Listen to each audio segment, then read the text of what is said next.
அதிமுக பொதுச் செயலாளராக திருமதி வி.கே. சசிகலா அவர்கள் தேர்வு செய்யப்பட்டது குறித்து தேர்தல் ஆணையம் அனுப்பிய நோட்டீஸிற்கு தேர்தல் ஆணையத்தின் நோட்டீஸிற்கு பதில் எழுதியிருக்கிறார் அதிமுக பொதுச் செயலாளர் சசிகலா. அந்த பதில் மனுவில் என்ன குறிப்பிட்டிருக்கிறது என்பது குறித்து கூடுதல் விவரங்களை பதிவு செய்வதற்காக இணைகிறார் எமது டெல்லி செய்தியாளர் அரவிந்த். அவரிடமிருந்து கள விவரங்களை கேட்டு பெறலாம்.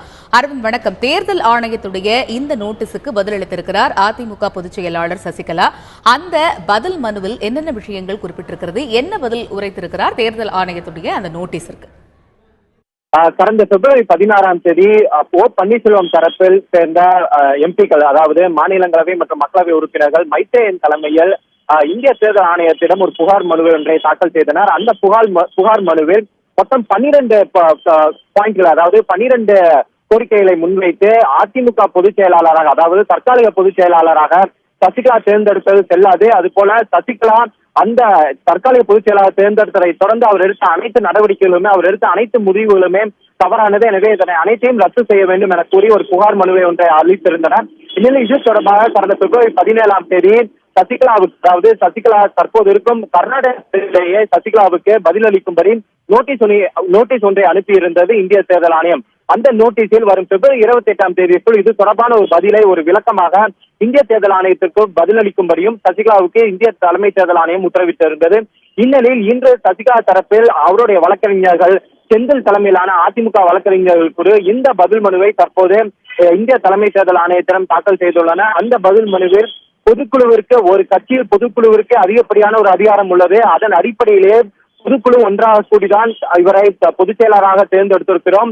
அதிமுகவின் பொதுச் செயலாளராக தேர்ந்தெடுப்பவர்கள் தான் அடிப்படை உறுப்பினர்களின் ஓட்டுகளை பெற்று பொதுச் செயலாளராக தேர்ந்தெடுக்க முடியும். ஆனால் நாங்கள் இவரை தற்காலிக பொதுச் செயலாளராக தேர்ந்தெடுத்திருக்கிறோம். அதாவது ஒரு இன்டரிம் அரேஞ்ச்மெண்டாக நாங்கள் இவரை தற்போது தற்காலிகமாக தேர்வு செய்துள்ளோம். விரைவில் அதிமுகவிற்கு அடிப்படை அனைத்து உட்கட்சி தேர்தலை நடத்தி அதன் அடிப்படையில் சசிகலாவை நாங்கள் பொதுச் செயலாளராக தேர்ந்தெடுக்க இருக்கிறோம். அந்த காலகட்டத்திற்காக கட்சியை வழிநடத்தி செல்வதற்காக பொதுக்குழுவுக்கு அனைத்து அதிகாரம் இருக்கிறது. அதன் அடிப்படையிலே தற்காலிக பொதுச் செயலாளராக நாங்கள் சசிகலாவை தேர்ந்தெடுத்துள்ளோம். இதில் யாரெல்லாம் குற்றம் சாட்டுகிறார்களோ அவர்கள் அனைவரையுமே கட்சியில் தற்போதில்லை. எனவே அவர்கள் தரப்பில் முன்வைக்கப்படும் என்ற ஒரு குற்றச்சாட்டையும் ஏற்றுக்கொள்ளக்கூடாது என இவர்கள் தரப்பில் இந்திய தேர்தல் ஆணையத்திடம் ஒரு பதில் மனுவாக தற்போது தாக்கல் செய்யப்பட்டுள்ளது. அரவிந்த், ஏற்கனவே நீங்கள் கூறியது போல இந்த கடந்த 14ஆம் தேதி தற்பொழுது பன்னீர்செல்வம் அவர்களுடைய அணியில் இருக்கக்கூடிய நாடாளுமன்ற உறுப்பினர்கள் தேர்தல் ஆணையத்திடம் ஒரு புகார் மனு அளித்ததில் அவர்கள் குறிப்பிட்டிருக்கக்கூடியது, அதிமுகவுடைய சட்ட விதிகளின்படி தொண்டர்களும் வாக்களித்தால் மட்டுமே பொதுச் செயலாளராக தேர்வு செய்ய முடியும் அப்படின்னு அவங்க குறிப்பிட்டிருந்தாங்க. இப்ப ஒரு இன்டரிம் அப்படிங்கிற ஒரு காரணத்தினால பொதுக்குழுவிற்கு அதிகப்படியான உரிமை இருக்கிறபடியால் இவர்கள் தற்காலிக பொதுச் செயலாளராக நியமிக்கப்பட்டிருப்பதாக பதில் மனுவில் ஏதேனும் குறிப்பிடப்பட்டிருக்கிறதா? நான் முன்பே சொன்னது போல அதிமுகவின் பொதுச் செயலாளரை தான் அனைத்து அடிப்படை உறுப்பினர்களும், அதாவது 1.5 கோடி அடிப்படை உறுப்பினர்களும் ஓட்டு போட்டு தேர்வு செய்ய முடியும். ஆனால் தற்போது உடனடியாக நாங்கள் தமிழக முதலமைச்சராக இருந்தோம். அப்போதைய அதிமுக பொதுச் செயலாளராக இருந்த ஜெயலலிதாவின் மறைவை தொடர்ந்து உடனடியாக எங்களால் உட்கட்சி தேர்தலை நடத்த முடியவில்லை. எனவே ஒரு கட்சிக்கு பொதுக்குழுவுக்கு அதிகப்படியான அதிகாரம் உள்ளது. அந்த பொதுக்குழு ஒன்றாக கூடி நாங்கள் தற்காலிகமாக எங்களுடைய கட்சியின் செயல்பாட்டிற்காக, எங்களுடைய கட்சியின் ஒவ்வொரு செயல்பாட்டை முன்னெடுத்து செல்வதற்காக நாங்கள் ஒரு தற்காலிகமாக இவரை தேர்ந்தெடுத்துள்ளோம். நீங்கள் கூறுவது போல, அதாவது புகார் தெரிவித்துள்ளதை போல அதிமுகவின் பொதுச் செயலாளராக சசிகலாவை தேர்ந்தெடுக்க வேண்டுமானால் மட்டுமே அடிப்படை உறுப்பினர்கள் ஓட்டு போட வேண்டும். இது போன்ற ஒரு தற்காலிக, ஒரு இன்டரிம் அரேஞ்ச்மெண்டை, ஒரு தற்காலிகமாக ஒருவரை தேர்ந்தெடுப்பது எங்களுடைய அதிகாரத்துக்கு உட்பட்டது. பொதுக்குழுவிற்கு அனைத்து அதிகாரம் உள்ளது. அதன் அடிப்படையிலே நாங்கள் இவரை தேர்ந்தெடுத்துள்ளதாக இவர்கள் தரப்பில் பதிலை முன்வைத்துள்ளனர். சசிகலா தரப்பில் தற்பொழுது அளித்திருக்கக்கூடிய இந்த பதில் மனுவிற்கு தேர்தல் ஆணையம் தரப்பில் என்ன பதில் கூறப்பட்டிருக்கிறது?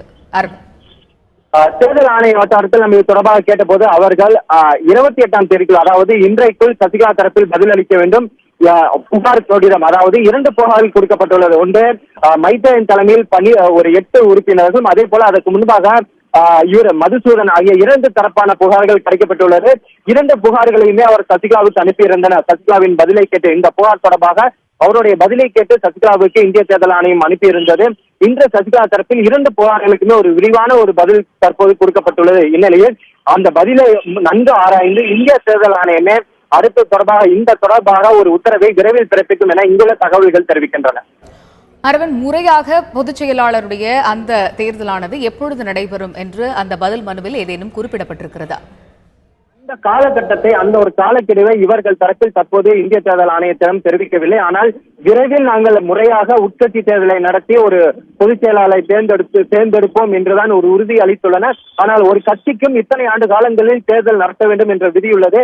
தற்போது அந்த காலக்கெடுவும் அதிமுகவுக்கு இல்லை. ஏனால் அதிமுகவின் கடந்த ஆண்டு அந்த பொதுக்குழு நடைபெற்றுள்ளது. எனவே உடனடியாக இது போன்ற ஒரு உட்கட்சி தேர்தலை நடத்த வேண்டிய ஒரு காலக்கெடுவும் அது ஒரு கண்டிஷனும் அதிமுகவுக்கு தற்போது இல்லை. உடனடியாக ஜெயலலிதா மறைவை தொடர்ந்து அதிமுகவை வழிநடத்தி செல்வதற்காக தற்காலிகமாக இவரை தேர்ந்தெடுத்துள்ளோம். உட்கட்சி தேர்தலை நாங்கள் முறையாக நடத்தி ஒரு பொதுச் செயலாளரை தேர்ந்தெடுப்போம் என்று பதிலளித்துள்ளனர். ஆனால் எப்போது நாங்கள் பொதுச் செயலாளரை தேர்ந்தெடுப்போம் என்ற ஒரு முறையான ஒரு எக்ஸாக்ட் டேட்டை இவர்கள் இந்திய தேர்தல் ஆணையத்திடம் தற்போது தெரிவிக்கவில்லை.